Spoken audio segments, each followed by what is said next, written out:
Bamutiao National Program for Dairy Project ni Unit 2 Dairy Unit 2 no Kyogi Remani Pandawo Manjagi Kha Hasini Montrokra Dr. Manik Saha Botangai o Dairy Unit 2 no Kyogi Remani Bisintui Dairy Dut Jetike Aro Snamjagi Tongo Awbai Tei Kaisa Hapangni Molaja Ganang Kaisa Sep Manukha Hnai Kognarkha Montrokra Tei Oboni Bisintui Kabuma Borok Jesuk Samung Manano Siklarok Awbai Baksano o Dut Chawi Kungma no Kungono Thakka Hamtongano Hnai Kognarkha Tiri Pandawo Naro Okra Manjagi Hasini Hamkre Ni Tongoni Kogrono Bo Khorsai Kognarkha Bo আগামী দিনে আরো বাড়বে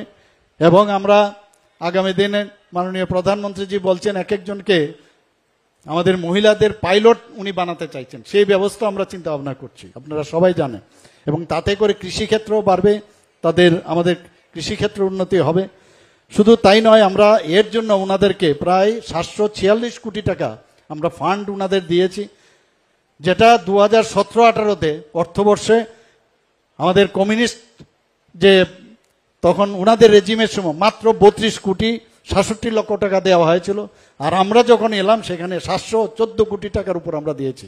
যদি 746 কোটি 80 লক্ষ থেকে আমরা যদি মাইনাস করি তাহলে 714 কোটি 16 লক্ষ টাকা হয় তাহলে বুঝতে হবে আমরা কিভাবে আমাদের মা বোন এবং মেয়েদের কিভাবে আমরা সশক্তিকরণের যে চেষ্টা আমরা করে যাচ্ছি সেটা কিন্তু আজকের দিনে এটা কিন্তু এখানে আমরা বলতে পারি সেটা সম্ভব হচ্ছে বন্ধুগণ আপনারা সবাই জানেন যে এখানে প্রাণীজ প্রোটিনের যে উৎপাদন বৃদ্ধি সেটা এই আমাদের যে ডিপার্টমেন্ট তারা বিশেষ করে জোর দিয়েছে এবং এখানে কৃত্রিম প্রজনন উন্নত প্রজনন পদ্ধতি বিষয়ে আমাদের মাননীয় মন্ত্রী বাহাদুর বলেছেন এবং সেই বিষয়ে কিন্তু আমরা ত্রিপুরাতে আমরা কাজ করছি ভ্যাকসিনেশন থেকে আরম্ভ করে ট্রিটমেন্ট পর্যন্ত প্রতিরোধক এবং প্রতিষেধক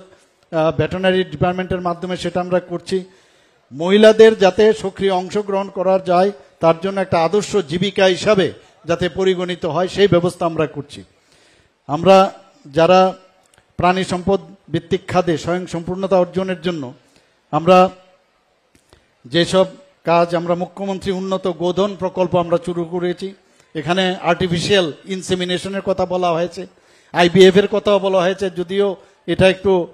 ব্যয়সাধ্য ব্যাপার কিন্তু আমরা কিন্তু আর্টিফিশিয়াল ইনসেমিনেশন এবং সেক্স সর্টেড যে ব্যবস্থা সেটা কিন্তু আমরা এখানে অলরেডি শুরু করেছি এই প্রকল্পে মুখ্যমন্ত্রী উন্নত গোধন প্রকল্পে এখন পর্যন্ত লিঙ্গ নির্ধারিত বীর্যের দ্বারা যে স্থানীয় গবাদি যারা পশু আছে তাদের জিনগত যাতে মানে তাদের প্রজননের মাধ্যমে এখানে এটা আমরা উল্লেখযোগ্য আমরা পদক্ষেপ গ্রহণ করেছি এতে করে রাজ্যের যারা স্ত্রী বাছুরের সংখ্যা এখানে কিন্তু বৃদ্ধি পাচ্ছে যা রাজ্যে দুগ্ধ উৎপাদনের ক্ষেত্রে একটা উল্লেখযোগ্য ভূমিকা রাখছে এবং 2023-24 এবং 24-25 ইংরেজি সালে এতে করে প্রায় 26,203টি বাছুর জন্মগ্রহণ করেছে যার মধ্যে 85%ই স্ত্রী বাছুর কাজে আমরা অলরেডি এই সেক্স সর্টেড বা আর্টিফিশিয়াল ইনসেমিনেশনের কাজ আমরা এখানে করছি প্রাণী পালক সম্মান নিধির কথা যদি বলি আমাদের সরকার যাতে এখানে কৃষকদের আয় বৃদ্ধি করা যায় তার জন্য আমরা মুখ্যমন্ত্রী প্রাণী সম্পদ বিকাশ যোজনায় এখানে সরাসরি যারা কৃষকরা নির্বাচিত হয়েছে সে তাদের